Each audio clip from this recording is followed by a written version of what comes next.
The PCI Security Standards Council produced the Remote Assessment Guidance and Procedures in September of 2021 because there was such a move to do remote assessments. And they state in there that they still expect on-site assessments as the way to do these assessments, but you should consider different things to determine if you can perform it remotely or not. One of the things that they talk about in the guidance is cases where remote assessments might actually create more risk for the engagement. And so they talk about some principles to consider when you are utilizing remote technologies to conduct the assessment.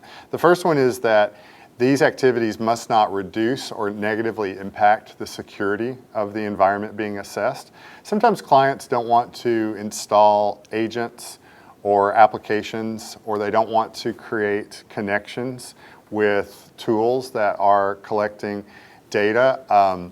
There is a concern sometimes about allowing automated or technological methods to access environments. And so in those cases where people are concerned about the security of that occurring, it's simpler to just allow those controls to be reviewed another way. Also, they state that the remote assessment activities must not require a violation of a PCI standard. And so sometimes if you have a policy restricting certain access of certain technologies, perhaps you shouldn't allow certain software to be installed on certain devices that would have to be done for things to be conducted remotely. That would violate your PCI configuration standard if you did not state that that was an allowed installation, an allowed port or service to run, for example.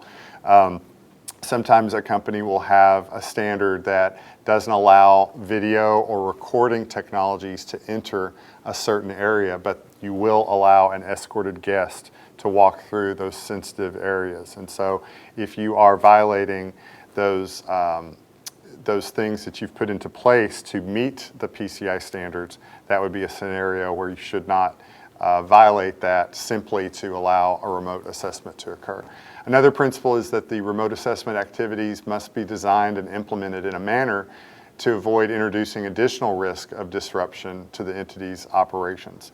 Sometimes these risks are introduced because of the aforementioned approaches that are needed for a remote assessment.